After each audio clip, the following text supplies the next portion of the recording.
위대하시며 시편 104편 877쪽이네요. 제 성경으로는. 예. 내 영혼아 여호와를 송축하라. 여호와 나의 하나님이여 주는 심히 위대하시며 존귀와 권위로 옷 입으셨나이다.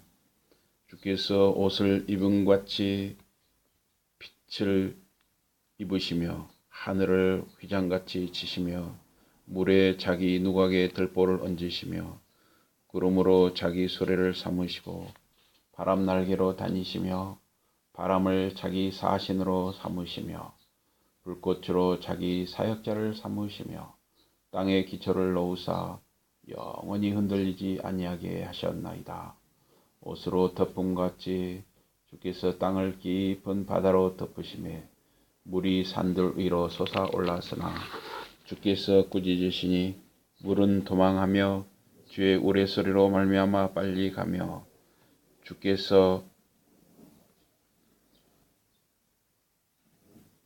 그들을 위하여 정하여 주신 곳으로 흘러갔고 산은 오르고 골짜기는 내려갔나이다. 주께서 물의 경계를 정하여 넘치지 못하게 하시며 다시 돌아와 땅을 덮지 못하게 하셨나이다.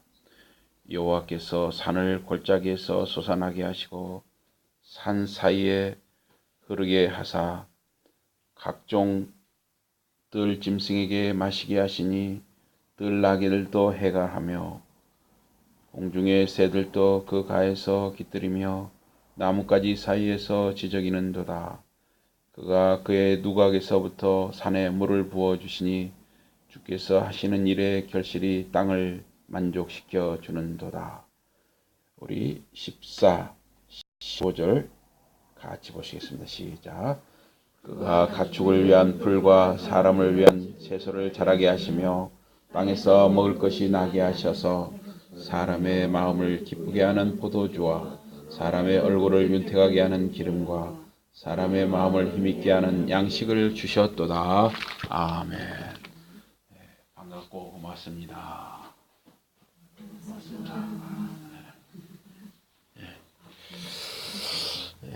오늘 말씀 제목은 자연을 다스리시는 하나님, 자연을 다스리시는 하나님입니다.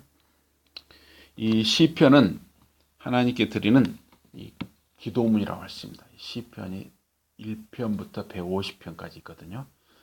150편이 다 하나님께 드리는 기도문입니다. 그런데 시편에는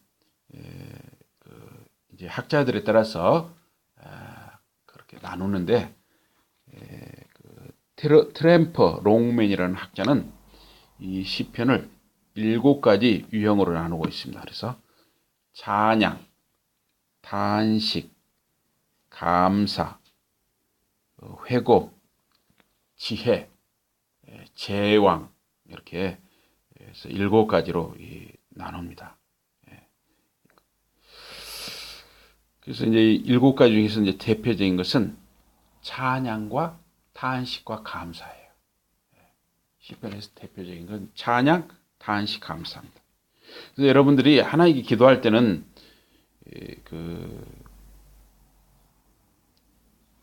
우리가 이렇게 아주 힘들 때 한숨이 나올 수가 있잖아요.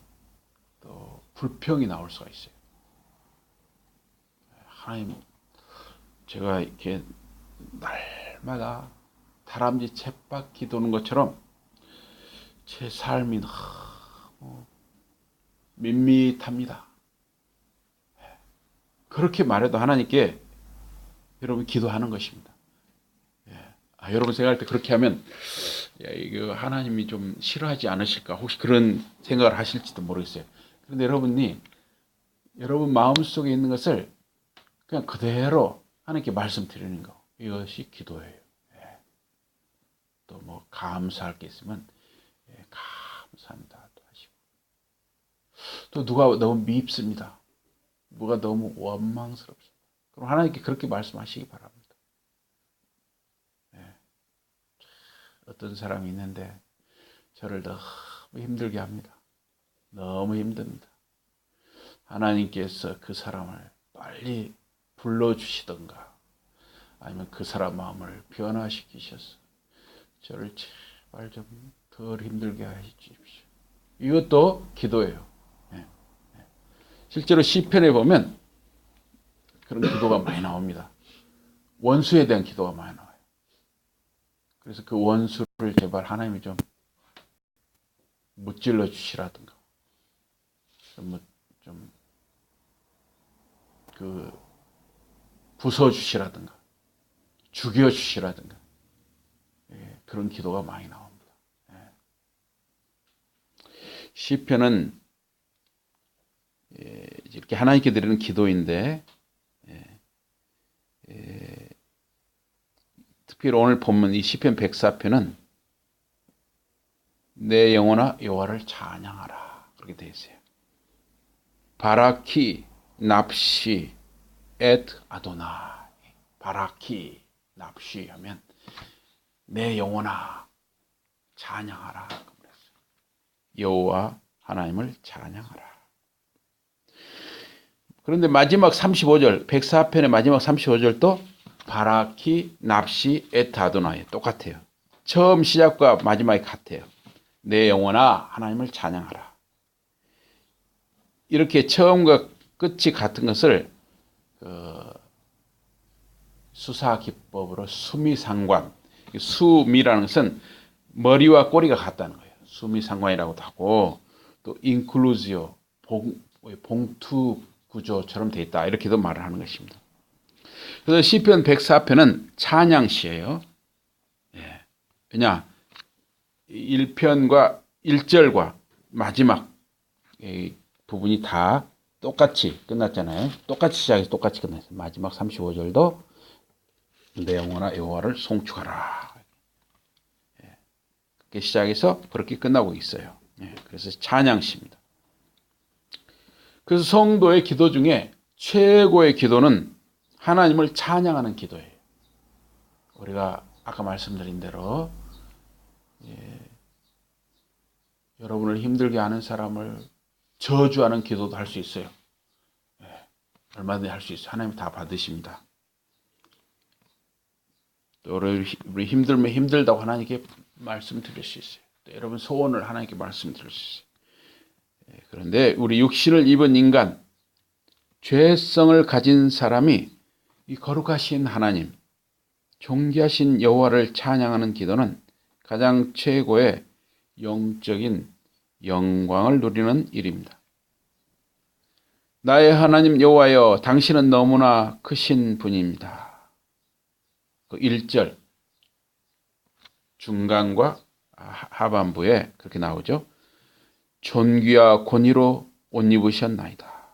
그래서 1절 B와 C 부분에 보면 1절을 A, B, C로 나누면 B와 C 부분에는 하나님의 크심, 존귀와 권위를 고백합니다. 하나님께 기도할 때 하나님의 어떤 분인지를 알고 고백하는 것은 중요합니다. 하나님이 어떤 분이라는 것을 여러분이 고백할 때 하나님과 기도하는 사람의 관계가 설정이 되는 것이에요. 여러분이 아는 하나님만큼 여러분과 하나님의 관계가 맺어지는 것이죠. 여러분이 그래서 하나님을 어떻게 알고 고백하느냐 참 중요하죠. 2절은 하나님의 속성, 하나님의 창조를 말하고 있습니다. 2절에 보니까 주께서 여호와께서 옷을 입음 같이 빛을 입으셨다 그랬어요. 옷 입는 것처럼 빛을 입으셨다 그랬어요. 또 하늘을 휘장같이 치셨다 그랬습니다. 이 달은 스스로 빛을 내지 못하죠. 이 태양의 빛을 반사할 수 있어서 반사만 해요. 스스로 빛이 없으니까 밤에 길을 비추는 기능을 합니다. 하나님은 스스로 빛을 내시는 분이십니다. 그래서 요한계시록 22장 5절에 보면 이 새 하늘과 새 땅, 이 천국에서는 등불과 햇빛이 쓸데없으니 이는 주 하나님이 그들에게 빛이심이라 하는 말씀이 있습니다.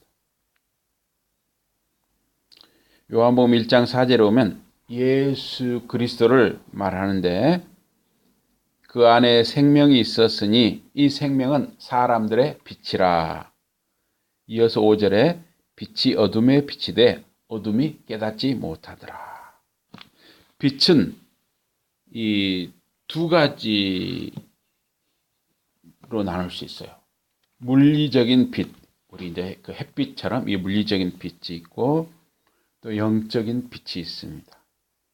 그래서 하나님, 이 성부 하나님, 성자 예수님은 이 물리적인 빛도 가지고 계시고 또 영적인 빛도 가지고 계셔요. 하나님은 빛을 만드신 분이시고 빛의 본체 또는 빛의 근원이 되십니다. 그래서 요한계시록 21장 22절 23절에 보면 천국의 모습을 설명하는데 성 안에서 내가 성전을 보지 못하였으니 이는 주 하나님 곧 전능하신 이와 및 어린 양이 그 등불이 되심이라. 이제 이 새하늘과 새 땅 천국에서는 이렇게 어떤 건물이 필요가 없는 것이죠. 왜냐하면 하나님 아버지와 예수 그리스도가 성전이 되시기 때문에 또 이 23절에 보면 그 성은 요한계시록 21장 23절에 보면 그 성은 해나 달의 비침이 쓸데없으니 이는 하나님의 영광이 비치고 어린 양이 그 등불이 되신다 그랬습니다. 그래서 여기 시편 104편 2절에 보면 그 하늘을 휘장처럼 펼치신 분이다 이겠어요. 하늘을 창조하신 하나님을 말하고 있습니다. 또 3절에 보면 물에 자기 누각에 들보를 얹으신다. 또 구름으로 자기 수레를 삼아 바람 날개로 다니신다 그랬습니다. 우리 이동을 하려면 멀리 하려면 피죠. 또 자동차를 타기도 하고 배를 타기도 하고 그렇습니다. 근데 하나님은 바람이 하나님의 비행기가 되기도 하고 또 구름이 하나님의 비행기가 되기도 하는 것이에요. 하나님은 물, 구름, 자연을 마음대로 다루시고 활용하시는 분이십니다. 이 복음서에 보면 예수님께서 이 갈릴리 호수 위를 걸어가시는 것을 말하죠. 또 예수님이 승천하실 때 예수님이 구름을 타고 올라가십니다. 그래서 예수님이 성자 하나님이시기 때문에 아버지 하나님처럼 자연을 마음대로 다루시고 활용하시는 것입니다. 갈릴리 호수를 건너던 밤에 배를 타고 건너던 밤에 예수님이 피곤하셔서 좀 배 안에서 주무시고 계셨어요. 근데 갑자기 이 갈릴리 호수에 풍랑이 일었습니다. 풍랑. 이 풍랑을 만나니까 제자들이 막 배가 곧 뒤집어질 것처럼 그러니까 겁을 먹고 지금 놀래가지고 예수님을 막 깨웁니다. 바쁘게 깨워가지고 주여 우리가 지금 죽게 됐습니다. 어찌하면 좋습니까? 그래요. 예수님이 바다와 바람을 꾸짖어서 잔잔케 하셨습니다. 실제로 이 갈릴리 호수, 저와 아내가 이렇게 금년 1월입니까? 작년 1월입니까? 벌써 가막가막하네요.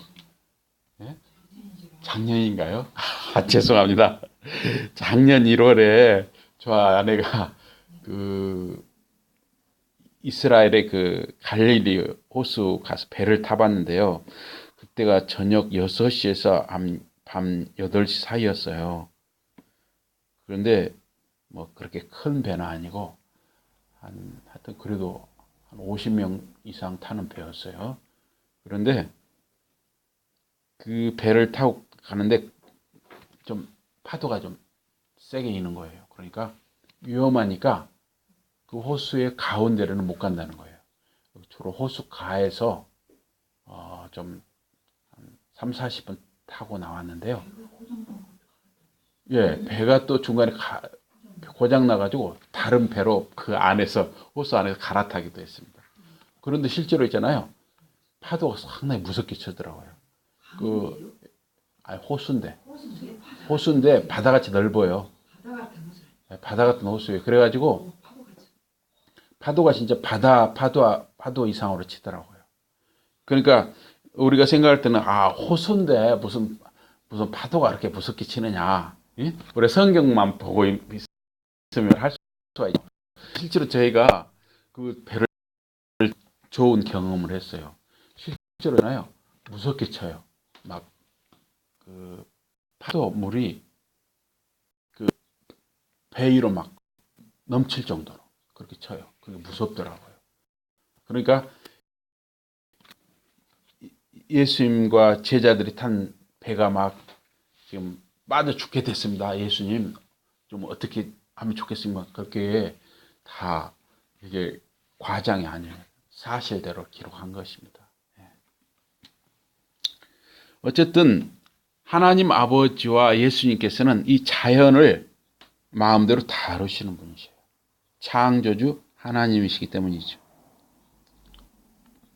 4절에서는 하나님은 바람을 자기 사신으로 삼으시는 분, 불꽃을 자기 사역자로 삼으시는 분이다 그랬습니다. 이 모세가 시내 광야에서 양을 치고 있을 때 그 가시떨기 나무에 불이 붙었어요. 그런데 가시떨기 나무가 불이 붙어서 타야 할 거 아니에요. 그대로 있어요, 나무는. 불만 활활 타고. 그러니까 양을 치던 이 모세가 너무 신기하니까 그래 가까이 다가갔죠. 모세가 신기해서 가까이 다가갔는데 거기서 음성이 들리는 거예요. 모세야, 모세야 음성이 들려요. 그러니까 누구십니까? 제가 여기 있습니다. 그러니까 내가 서 있는 곳은 거룩하니 내 신을 벗으라. 그 음성을 듣게 됐죠. 거기서 이제 하나님의 소명, 하나님의 사명을 받게 되잖아요. 그때 하나님께서 이 불을 하나님의 메신저로 사용하신 것이죠. 하나님의 그 어떤 사역, 메시지를 주는 그런 도구로 썼죠. 그 불 속에 이제 하나님의 임재하신 것이죠. 또는 하나님 직접 임재하셨을 수도 있고, 또는 천사를 통해 임재하셨을 수도 있죠. 이스라엘 백성이 애굽을 탈출해서 광야를 갈 때 하나님께서 낮에는 구름 기둥으로, 밤에는 불 기둥으로 인도하셨습니다. 하나님께서 자기 백성의 보호를 위해서 구름과 불을 활용하셨죠. 또 갈멜산에서 바알 우상 숭배자들과 엘리야 선지자가 대결을 할 때 하나님께서 하늘에서 불을 내려주셔서 도랑에 찰랑찰랑 물을 부어놨는데 그 물을 다 핥아서 마르게 하시고 또 나무 위에 올려진 재물을 다 태우게 하셨어요.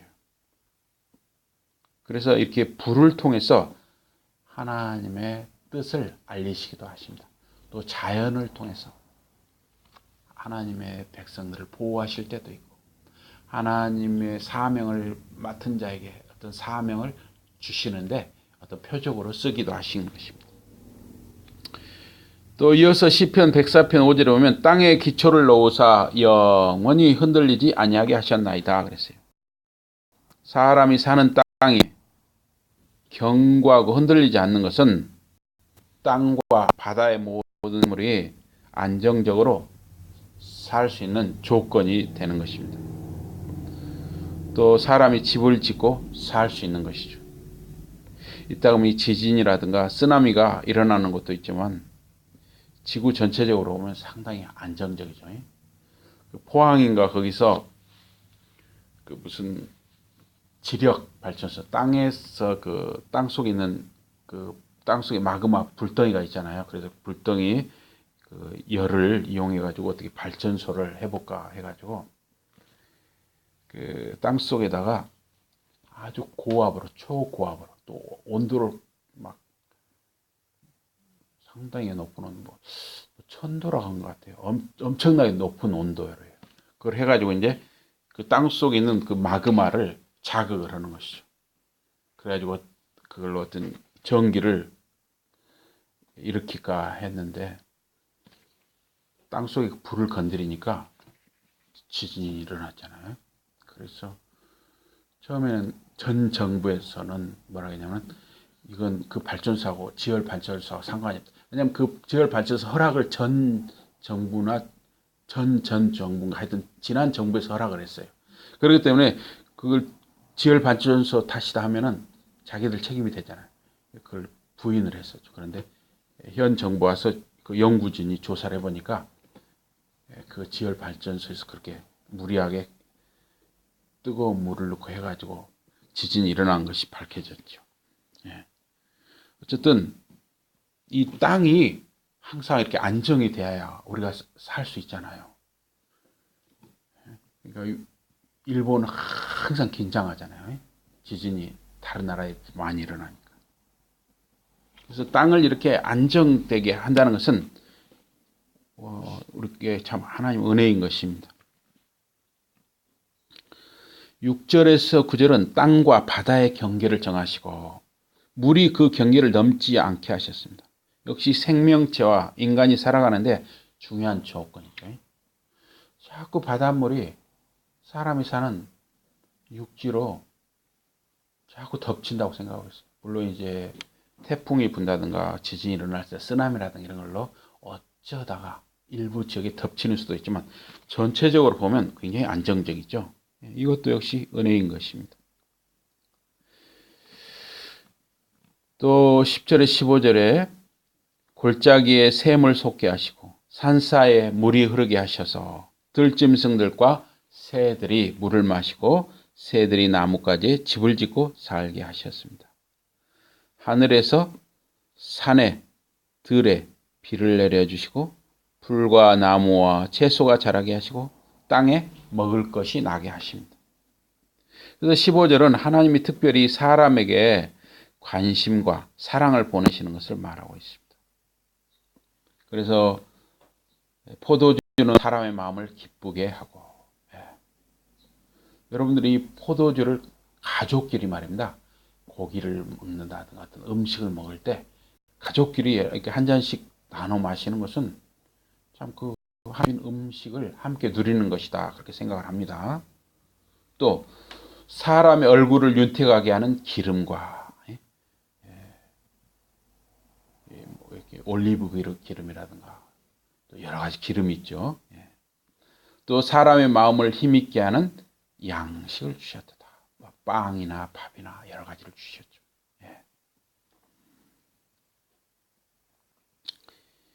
그래서 그 은혜를 알고 감사하며 찬양한다 하는 것이죠. 16절에 보면 여호와의 나무를 백향목이라 하는데 레바논 백향목이 그 예루살렘 성전과 왕궁을 짓는데 쓰였기 때문에 그 여호와의 나무라 한 것이죠. 또 17절에서 23절은 자연의 질서, 특히 동물 세계와 인간 세상의 질서를 말하고 있습니다. 학이 잣나무에 집을 짓고 높고 깊은 산 속에는 산양이 살고 바위는 너구리가 그 바위 굴에 집을 짓고 살죠. 또 해와 달로 낮과 밤, 여름, 가을, 겨울, 봄 이 4계절을 구분하게 하셨습니다. 밤에는 짐승들이 먹이 활동을 하고 해가 뜨면 각자 숲속의 자리로 돌아갑니다. 낮에는 사람이 일하고 저녁까지 수고하는 것이죠.